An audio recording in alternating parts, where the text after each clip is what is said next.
महाराष्ट्राच्या मातीतली कधीही भरून न निघणारी पोकळी आज निर्माण झाली आणि अजितदादा पवार आपल्यातून निघून गेले. परंतु आजही मन मानायला तयार नाही, विश्वास बसायला तयार नाही. अजितदादा आपल्यामधून निघून गेलेत. परंतु दुर्दैवाने मात्र महाराष्ट्राच्या राजकारणाला हादरवणारी मोठी बातमी आज सकाळी आली आणि दादा आपल्यातून गेल्याची सगळ्यात मोठी घडामोड महाराष्ट्राला समजली. मात्र एका महिन्यापूर्वीच फरांडे बाबांनी आपली भाकणूक, आपली भविष्यवाणी व्यक्त केली होती. महाराष्ट्राच्या राजकारणामध्ये काय घडणार आणि कोणते मोठे नेते कसे काय होणार याबद्दल त्यांनी अजित पवारांच्या बद्दल नेमकी काय केली होती भाकणूक, मित्रांनो आता ती आपण सविस्तर जाणून घेऊया. दादा आज आपल्यात नाहीत, परंतु 2025 आणि 2026 या 2 वर्षांसाठी मोठी भाकणूक केली गेली होती. राज्याच्या राजकारणामध्ये उलथापालथ होईल, अनपेक्षित अशा घटना घडतील. त्या घटना कोणत्या असतील याचा संपूर्ण आढावा याच्यामध्ये आपण घेतलाय. महाराष्ट्राच्या राजकारणामध्ये 2026 हा हे वर्ष अतिशय मोठ्या घटनांचं असेल. जानेवारी हाच महिना सुरू आहे, आज तारीख आहे 28. अशा प्रकारचं ते घडलेली घटना, अजित पवारांची विमान दुर्घटना, अजित पवार आपल्यातून निघून गेले, ही घटना कशी घडली, यामध्ये काय समोर आले हे आज समजून घेणं फार गरजेचं आहे. राज्याचे उपमुख्यमंत्री आणि राष्ट्रवादी काँग्रेसचे सर्वेसर्वा अजित पवार यांच्या विमानाला बारामती येथे मोठा अपघात झाला.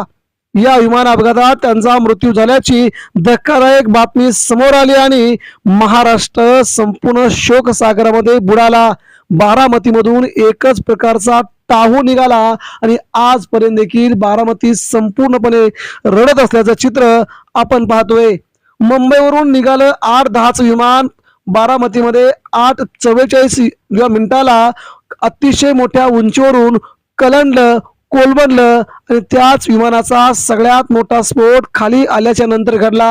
आणि याच विमानामध्ये महाराष्ट्राचे मुख्यमंत्री आणि महाराष्ट्राचा राजा माणूस अजितदादा पवार यामध्ये होते आणि त्यांचा अपघात झाला. सुरुवातीला प्रसार माध्यमावरती, न्यूजवरती बातम्या येत होत्या की अजित पवारांना अतिशय साधी जखम झाली असावी, अजित पवारांना काही झालं नाही, सगळेच प्रवासी सुखरूप आहेत. या बातमीवरती महाराष्ट्राचा विश्वास बसला. महाराष्ट्राने अतिशय मोठा सुटकेचा निश्वास सोडला, अजित पवार सुखरूप आहेत. बऱ्याच वेळानंतर अजित पवार आणि संपूर्ण साथीदारांना हॉस्पिटलमध्ये नेल्याची देखील बातमी आली.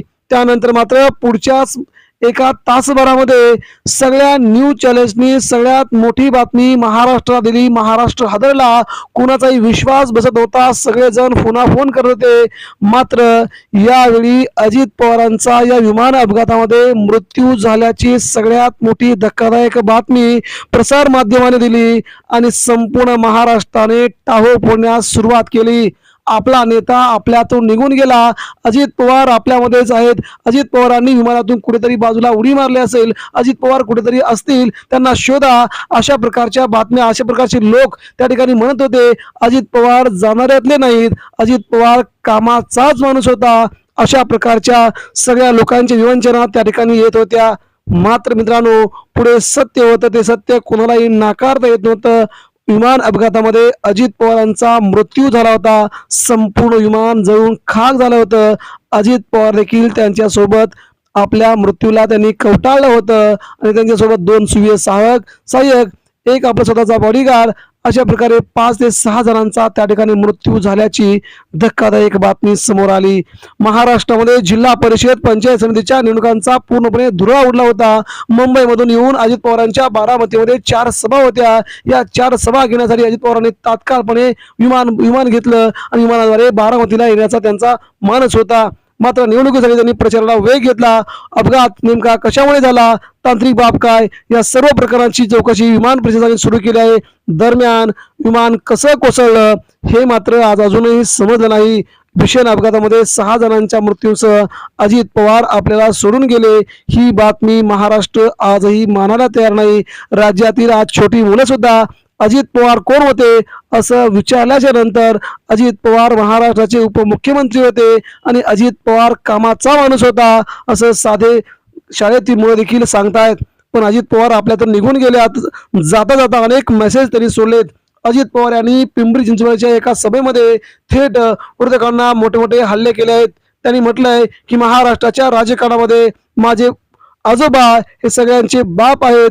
जरी कोणी अजित पवारांना जरी हरवण्याचा प्रयत्न केला तर देखील मी हरणार नाही, कारण की माझ्या समोर माझा काका आहे, असं त्यांनी रोखठोक विधान केलं होतं. आणि यापुढे दोन्ही राष्ट्रवादी काँग्रेस पार्टी महाराष्ट्रामध्ये एकत्र निवडणुका लढतील अशी त्यांनी सगळ्यात मोठी घोषणा केली होती.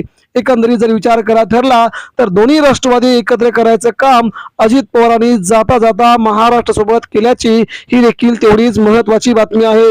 असं होत असताना अजित पवारांसारखा एक मोठा माणूस, एक धुरंधर, हजरजबाबी प्रशासनाला धाकात ठरणारा, आपल्या पद्धतीने वचक ठेवणारा हा माणूस आपल्यातून निघून गेला. अजूनही महाराष्ट्र मानायला तयार नाही. आता राष्ट्रवादी काँग्रेस पार्टी कोणाची होणार, उपमुख्यमंत्री कोण होणार, नेमकी पद कोणाला जाणार, या सगळ्या बातम्या गौण आहेत, कारण की महाराष्ट्राचे दादा आज आपल्यामध्ये नाहीत. ही बातमी आता सगळ्यात मोठी आहे. राज्याच्या सगळ्या राजकारणामध्ये राजकीय गणित कशी असतील, कोण कुठे जाईल, कोणता पक्ष कुठे एकत्र येतील का, नेमका पक्ष कोणाकडे जाईल, अध्यक्ष कोण होईल, या बातम्या आता येतीलच. परंतु मित्रांनो, फरांडे बाबांनी केलेली त्यांनी सगळ्यात मोठी भाकणूक अशी होती, राज्यातील राजकारणामध्ये किंवा ओव्हरऑल राजकारणामध्ये सगळ्यात मोठी उलथापालथ होईल, विमानाचे मोठे अपघात होतील, त्यामध्ये मोठमोठ्या राजकारण्यांनी सावध राहावं, त्याची सावधगिरी बाळगावी अशी भाकणूक आधीच्या अगोदरच फरांडे बाबांनी करून ठेवली होती. त्यामुळे या घडामोडींकडे जर एकंदरीत बघितलं तर नवीन वर्षाच्या सुरुवातीलाच अजित पवारांचा हा अपघात होणं आणि फरांडे बाबांची ती भविष्यवाणी आता अचूक ठरते काय, अशा चर्चा रंगू लागल्यात. त्यामुळे या सगळ्या घटना नेमक्या कशा झाल्या याचा आता पूर्णपणे तपास लागेलच. परंतु अजितदादांना भावपूर्ण श्रद्धांजली.